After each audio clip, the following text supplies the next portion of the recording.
FaceTime coming to Twitter. Apple finally remembers they have Pro devices, and it's Google I/O Day today. All this and more in today's tech news.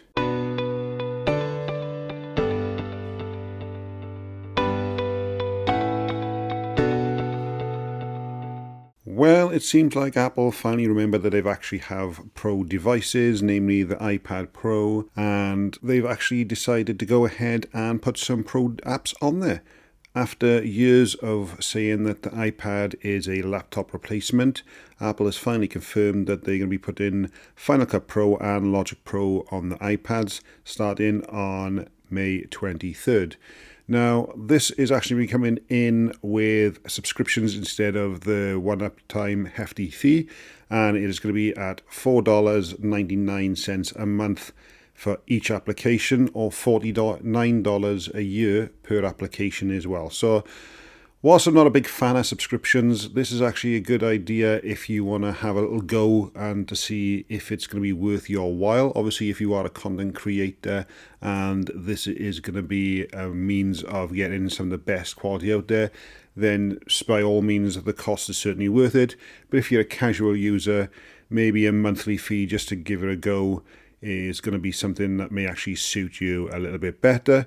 So it'll be interesting to see how that compares on once they come on the devices.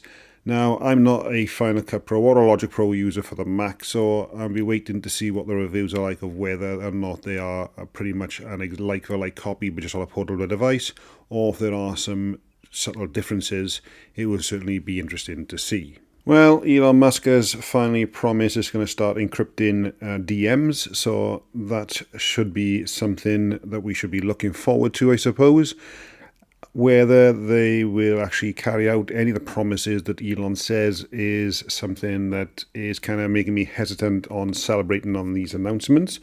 But he's also said that he's going to make like a FaceTime call interface for Twitter. So basically you can do video calls or audio calls to anyone, anywhere in the world without the need of sharing your phone number.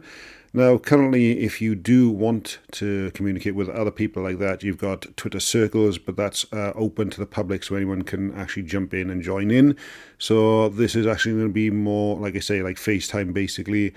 And if it works and it actually comes out, because Elon does say an awful lot of things and not always everything comes out, then it should be certainly interesting, because it will hopefully be cross-platform as well, because it'll be Apple devices, Android devices, Windows and everything like that can actually access Twitter.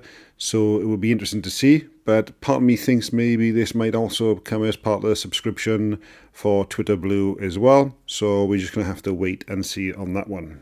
Well, it's Google I/O Day, and it's something I always look forward to, but the events always tend to be a little bit boring and a little bit monotone.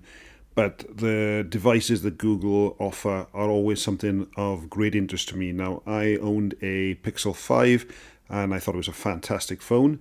And currently, Samsung are the only ones who actually offer fold-in devices that are of any substantial quality, I would say, globally.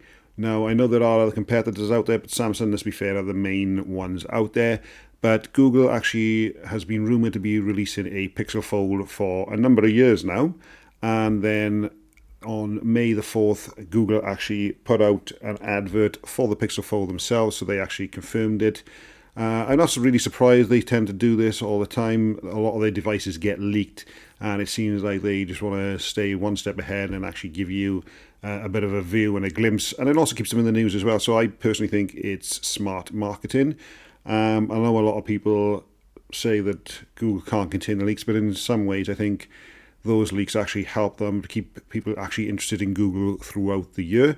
And they've actually now also released an advert on YouTube with some NBA stars, and you've got the full-on view of the Pixel Fold in there. Now, the video is currently unlisted, but it was actually found on an article on 9 to 5 Google, and I'll share the link to that in the description as well.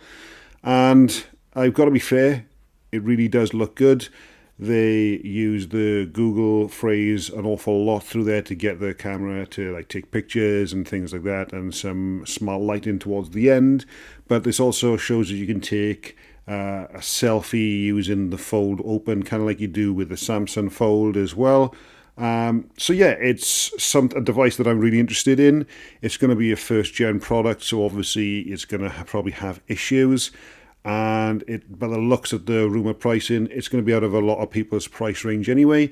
Now, I know folding devices are not for everyone, but it's great to see more and more companies come into this, because then that adds more competition, as I said time and time again, and that is just better for the consumers. Samsung's been unrivaled for so long that they're making small iterations and still charging a premium, so hopefully this will push all manufacturers now to do an awful lot more. The advert obviously has got lots of Pixel devices in there. I can't help but thinking that maybe one of those phones is also the Pixel 7a, but at the moment the focus is on the Fold. But like I said, I put a link in the description so you can actually have a look at the video ahead of I/O today. Huawei has officially launched the P60 Pro and the Mate X3 in Europe. Originally it was in China. So the P60 Pro is now going to be coming in at £1,199, and the Mate X3 will be at £1,999. Now, whilst, like I said, it is good to see more devices coming in on the folding scene, the fact that these still won't have any Google services just makes it a complete waste of time, in my opinion. Well, that's it for today, guys. I'll be watching Google I/O this evening, and hopefully we'll have some interesting news and devices to share soon. Thanks for listening, and I'll catch you on the next one.